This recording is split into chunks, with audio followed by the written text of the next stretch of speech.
We talk a lot about the fight against cancer, the treatments, the battle, but what happens after? What happens in the quiet moments when the fight is supposedly over? Well, today we're diving into that.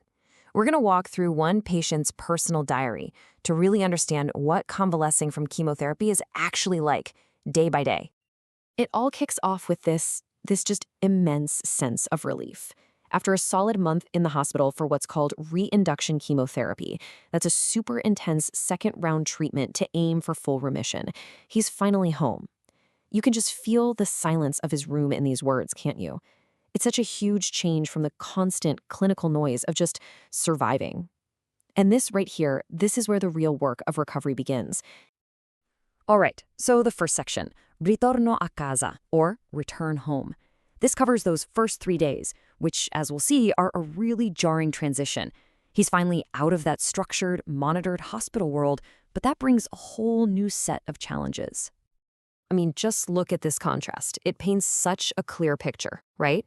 On one side, you've got the hospital life, and on the other, these simple freedoms we totally take for granted. Eating your favorite food, driving your own car, just sleeping in your own bed. But this newfound freedom comes with a price. He's immediately hit with this crushing fatigue and a really strange, unexplained pain in his right foot. And this really shows how recovery is, well, it's messy. It's not this straight, peaceful line. Life just keeps happening.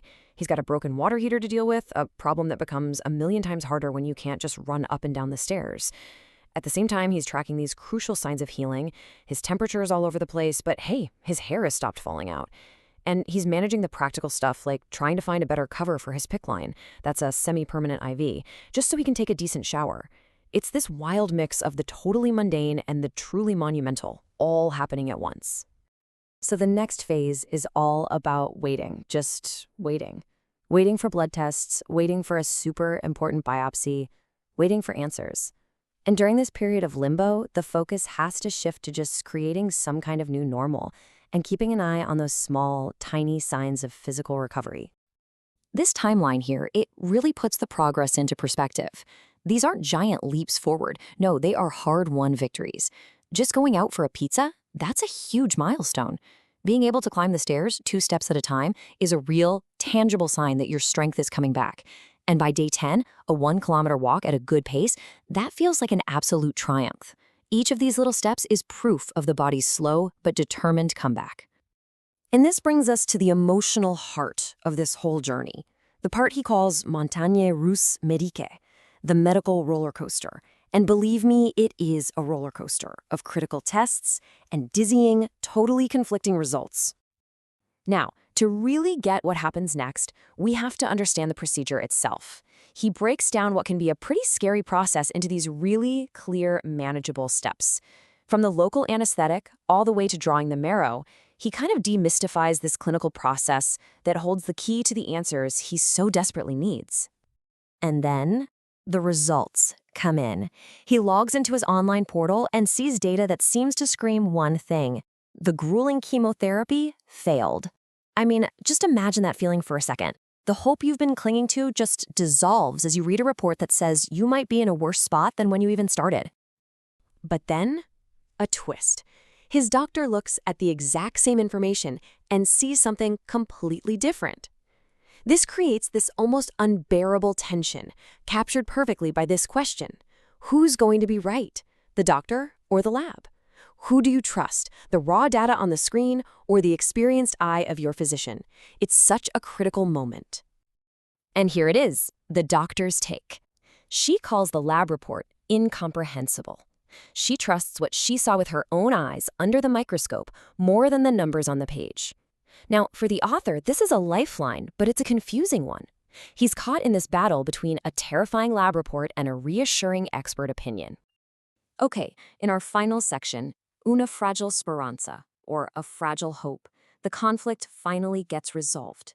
The confusion clears up, and the focus shifts from that roller coaster of the present to the concrete steps for the future, a future that now includes a bone marrow transplant.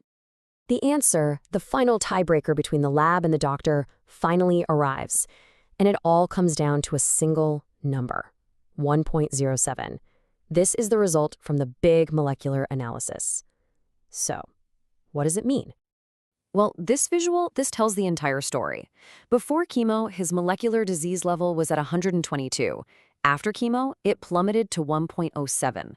The doctor was right. The chemo wasn't a failure, it was a staggering success. That number represents this huge moment of relief and validation, and it finally clears the path for what's next. And that next phase is a stem cell transplant, which you might know as a bone marrow transplant. Basically, it's a procedure where the patient's unhealthy, depleted blood-forming cells get completely replaced by healthy new ones from a donor. It's essentially like getting a brand new immune system, a total reboot.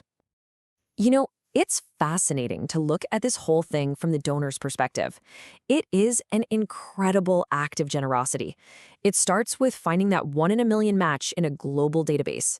Then that donor goes through weeks of injections to boost their stem cell production, all leading up to this hours-long procedure to collect the very cells that are going to save a stranger's life.